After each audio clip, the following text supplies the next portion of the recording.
We knew Kristen Milioti as the mother from How I Met Your Mother. After this week, we know her as Mommy.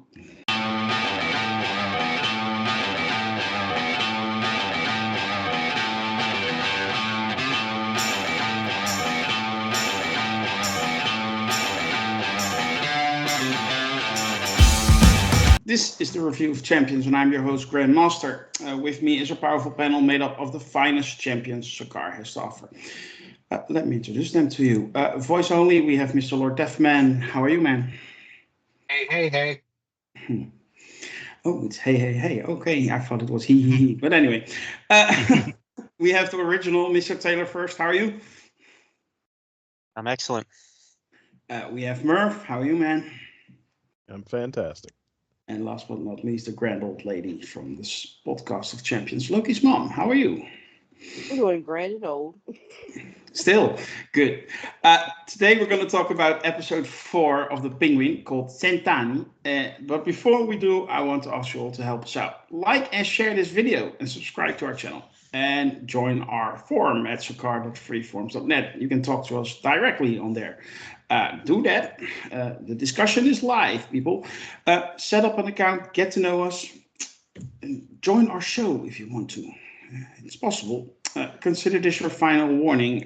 We're going to spoil episode 4 if you haven't seen it, so do that first and then check out our review. Well, this week's episode was actually a background story on Sofia Falcone and how she became the hangman, or did she? How did you like this week's episode? I enjoyed it quite a bit. I loved it. I thought it was a really strong episode. I think though that this does break the streak in terms of like episodes that increase in quality as you go along. So I think I don't want to say plateaued, but we're at a nice like even level now. I think this episode was just as good as the one that came before it, but not significantly better. But that's not to take anything away from the great writing on the show, the great atmospherics around the show. I have very few criticisms that I'll get into as far as the deep dive goes. But again, they continue to defy the odds here because the popular wisdom says that when you slow down the narrative to take a look at a supporting character's backstory, like in a flashback, you're automatically kind of losing momentum in the show. And no matter how well people manage to do those, they tend to be like, oh, this is great, but I wish I could get back to the main story. I never felt that for a minute watching this episode. No, me neither. Merv, did we plateau? If we did, it's at a very high level, so I'm not upset about that whatsoever. Okay. Well, what did you think of this week's episode? I thought it was great. And I get, there was a little less Oz in this episode, so it was almost all Sofia. But what we got about Sofia, I thoroughly enjoyed. I loved it. I thought it was basically her kind of the bookend of her story of how she became a boss. So I thought it was great. Taylor? It was a very good episode. It was very interesting to see Sophia's story and how she reached the point that she's at now. I thought everything was done really well. Okay. Lokismom, did you enjoy it as much as the rest of us? I did. It was, I didn't, as far as plateauing or anything like that, I really wasn't thinking in those terms while watching it. I thought, absolutely the quality carries over. It was a huge swing away from the plot. I mean, the backstory and everything took up the whole episode. But I think it really establishes her relationship and what all went on with her between her and Oz beforehand that they've been talking about. So yeah, we now we know, and then of course we know the truth about the hangman, and that she's not the hangman. She was framed for that.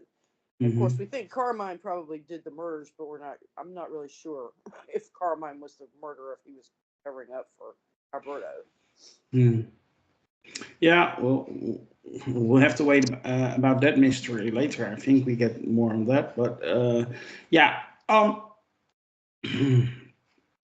I really enjoyed this episode as well. And I have one question, and I want all your ideas while you do your deep dive about that. And I'll start with you, Taylor.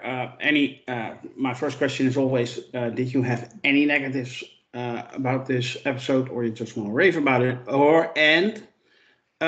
Is Sophia now the character we're rooting for in this show, or is she just a lesser evil or a bigger evil? I think they're both pretty evil.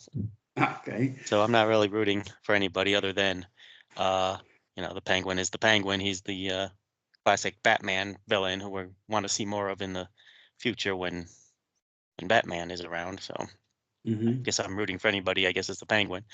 If only one of them can continue, which we don't know yet. But yeah, as far as negatives, no. I mean, there's no real negatives in this episode. It was very interesting. Kind of surprising. I mean, some people, had kind of figured out that she may have been framed for the crimes, but a lot of people weren't expecting that. It puts a whole different spin on her behavior and how she handles things. So it gave us a whole lot of information. It gave us all the information about her and where she's coming from and her experience in Arkham and so on. It seems to me Carmine Falcone did murder all those women. In fact, I think there was even some stuff in the Batman movie about Falcone strangling women, if I remember right. It was hinted at or mentioned somewhere in the movie. So, yeah, I guess that's his thing. So it's not a good thing at all. No. Everything, acting, fantastic. Directing, fantastic.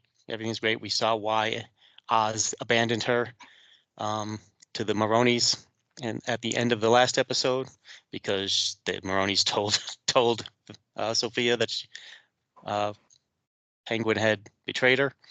So there was no point in him even trying to save her, even if he could. So yeah, I mean, it was very, perfectly paced. It gave us tons of information. I don't see it as really, slowing down the pace of the series or anything like that. I saw it as an episode that gave us a lot of important information about a very important character who is now the head of the Falcone crime family, which is one of the main protagonists of this series. So yeah, no, it all worked fine for me. Yeah. I love to sleep in greenhouses, by the way, but that's another story. Loki's mom, are you rooting for Sophia?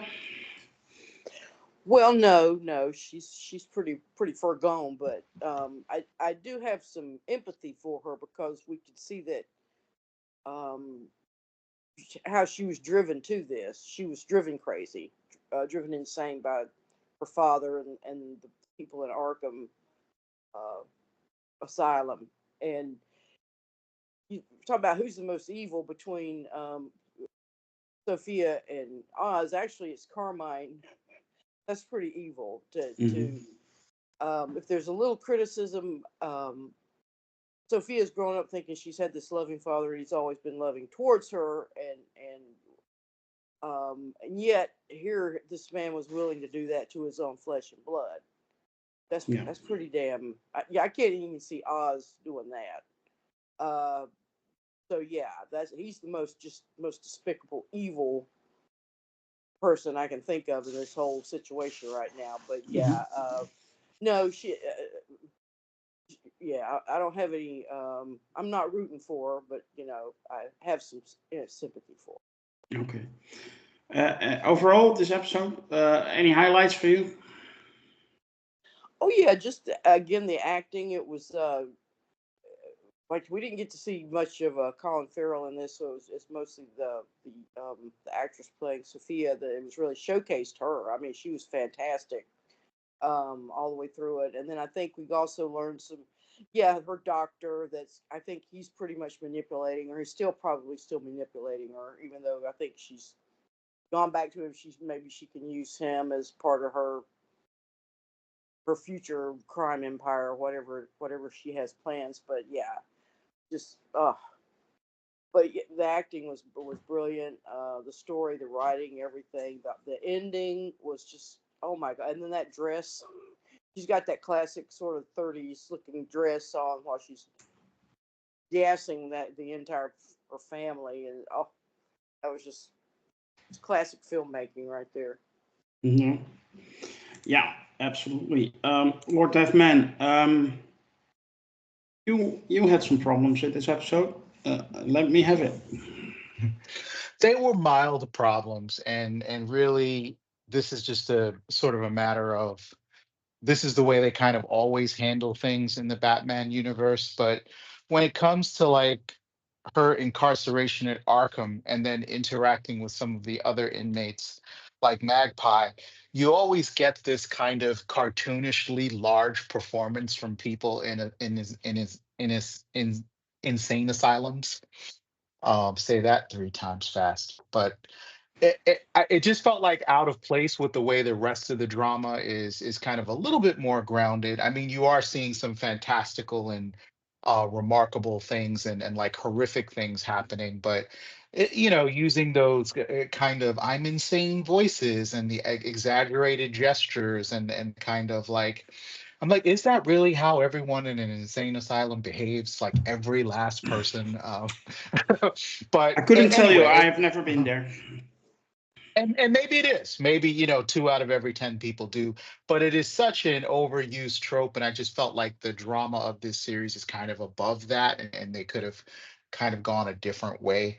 But yeah, a mild criticism for what was overall an intensely great episode that delved into her backstory. Unlike some of the other champions, I am ready to say that I kind of am rooting for her, and I really do hope that she continues to get bloody revenge and satisfaction from all of these guys who have really made her life a living hell. So if this was like a Tony Scott revenge picture or something like that, we'd all have to acknowledge that Sophia has like if it's not sociopathy or psychopathy or any one of these dime store mental health words. There was a casual cruelty about her before any of this sort of these trials beset her, and I Mhm. think that just became magnified when when she got incarcerated, and then she became full blown villain. I wanted to blame her for straight out misandry because it did seem like only dudes were going to get shafted by her, but she managed to get a few female victims in, so she's an equal opportunity monster. But again, if this was a movie about her, right, and you were only watching this for 90 minutes, I'd surely be rooting for her, despite some of her obvious character flaws. But once again, the show continues to be exceptionally strong in terms of the acting department. I think the actors are all swinging for the fences, and Christina Melody is at least in the top 3 in terms of great character work and great acting, and such incredible range from playing this younger, very vulnerable version of her character who's still a bit naive and trying to figure out how her position of entitlement comes to be. What is the nature of her family, and what is exactly are her father's secrets, to moving more towards someone who's being victimized and traumatized in the asylum, and then coming out into her own as someone who's decided to. I think she's an easy person to root for because just like Oz, she really wants to take the reins of her own destiny, and that kind of agency always helps the drama. So Yeah, yeah, yeah, but yeah. that being said, quick highlights for the episode. It was actually Merv who pointed out on the board that she had been peeling away this wallpaper from her cell when she initially arrives at Arkham. And I just literally thought, oh, they're trying to create a creepy atmosphere and she's pulling off this paper. But it's the exact paper from the room where she saw her mother's body, where she discovered that, spoilers if you haven't seen the episode. But that could have been some kind of metaphor for, her slow disintegration into insanity. And and I thought that was just wonderfully done in terms of just trying to show the passage of time and her transition from one type of character into another. So I thought that was great, and I also thought that her toast, Chentani, was excellent. Knowing what was going to follow when you see the end of the episode, it really is just a fantastic piece of acting, and I'm looking forward to her turn as the head of the as well now the de facto head of the family. Yeah. Only there's no family left. Except the guy who needed to put his pants back on. Merv, I saw a missed opportunity. They said the judge and they made a deal that she wouldn't get trial, but they could have just said they blew up the courtroom. Yeah, yeah. I was really shocked that she didn't just sing and dance her way out of that situation. So, it seemed so easy. Yeah, yeah. But anyway, that would have been a much better reason, narratively wise, to have not have a trial. There's no courtroom anymore. They blew it up. Right. That makes sense. Yeah. But anyway, we're joining are you all the rooting for timelines. Sofia? Yes, kind of. I'm rooting for her subjectively, I guess.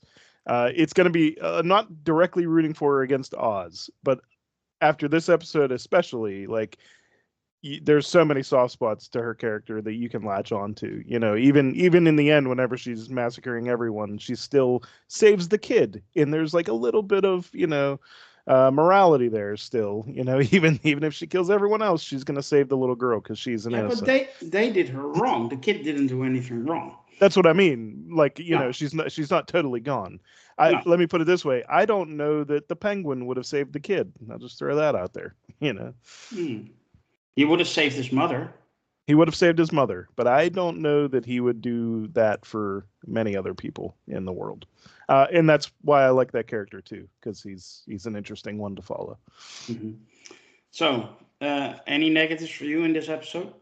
The big one, and I had a little bit of what Lord Deathman was talking about with like the kind of the over the top performances a little bit, but one that went like kind of way under the top, which I'm not really latching on to at all, is Theo Rossi as Dr. Rush. I just don't. There's like I'm getting the vibe that there's an infatuation or an obsession with Sophia there, or at least like some romantic interest. But I'm just not really getting that from him, and I like him in other stuff. I like Theo Rossi, the actor, and a lot of other stuff, but I'm just not getting his character here, and I just kind of am waiting for him to get axed by Sophia. I don't know if that's going to happen, but that's the thing that stood out. And he was like in quite a bit of this episode, so more than the previous couple of episodes. I think it really stood out to me that like I don't really like this character or like how it's being portrayed necessarily. Okay. But everything else I really did enjoy. Again, hats off to Kristen Milioti. I agree that like her character portrayal at the beginning of that flashback 10 years ago, in her portrayal at the end, like during the dinner sequence, like two almost polar opposite characters. Not totally polar opposite, because she's still a criminal back 10 years ago, but there's a totally different edge to her post Arkham that is obvious once you see, what she was like before, and then, what she's like now, kind of acting crazy. The dinner sequence, while we're on it, the yellow dress, I love the yellow dress, her whole speech, and just her edge there, interrupting the new temporary boss of her family. I just like the way she was just pushing her way around that house was fantastic.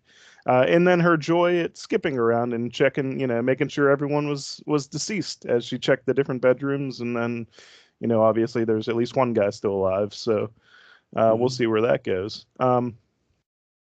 The scene when she resigns herself to her fate, essentially, and she goes back to the cafeteria and her paranoia gets the better of her and she turns to Magpie and just smashes her head against the table until she stops breathing. I loved it. I thought it was great. It's basically like like she graduated to being a full-on homicidal maniac, and that was fantastic to me, because Mhm. that was the build up, right? I was watching that the whole episode. You're watching her just like slowly, kind of not necessarily slowly, because the pace is still very fast, but lose her mind, and that resignation whenever she realizes that she just gets railroaded into Arkham, and there's no way out for her. She just has had enough, and she snaps, and she still proclaims her innocence, but there's a dead body lying right next to her at this point, so she can't Mhm. deny that one. Mhm. But yeah, those two moments really stuck out to me: the dinner sequence and the scene in the cafeteria.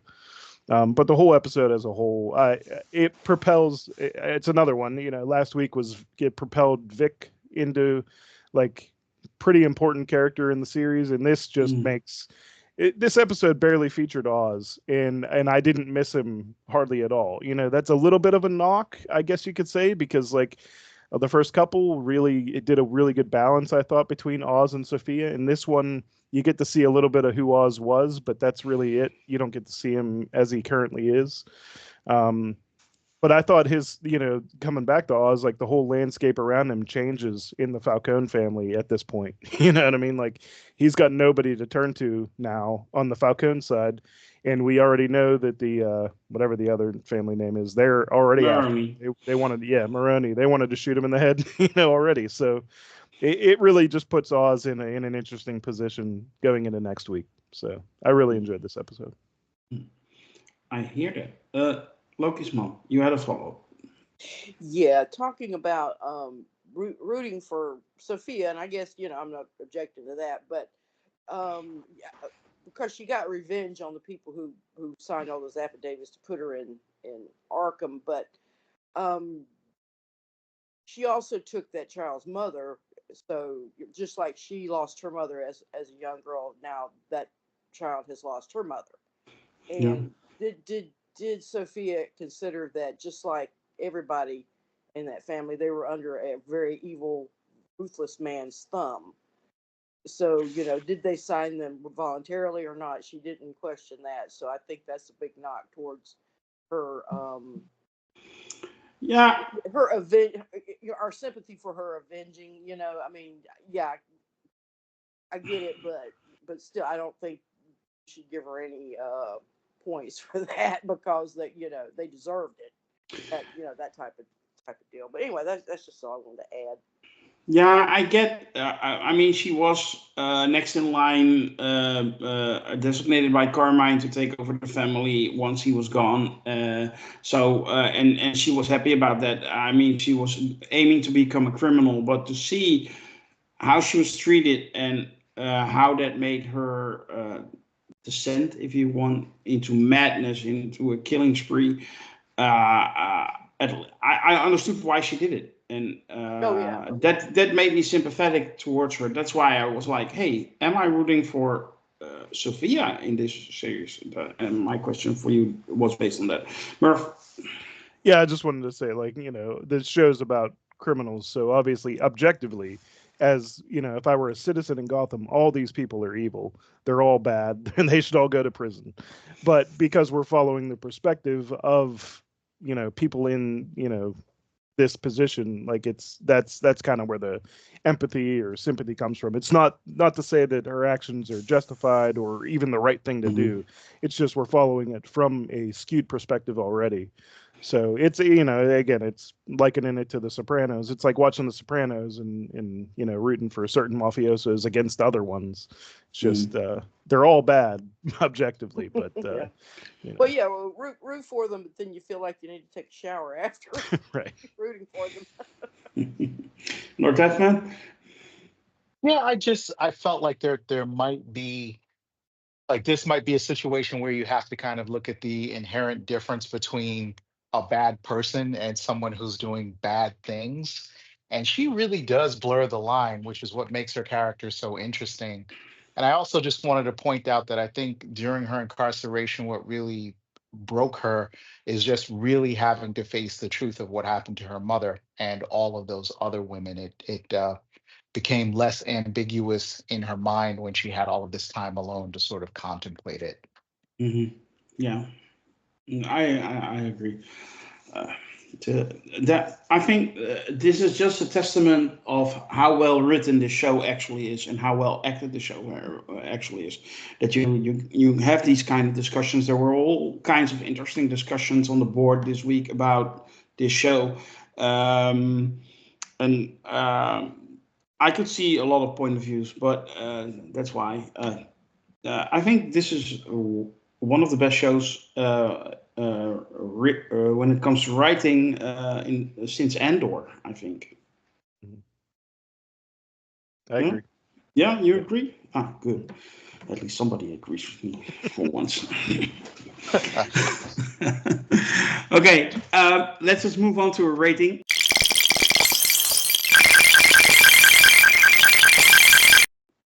And I'm going to start with you, Loki's mom. What number do you give episode 4, Centani of the Penguin? I don't know how to say it in Italian, but 8.5. Ooh, I also don't know. I'm not going to 10. Taylor? 9 out of 10. 9 out of 10. Merv?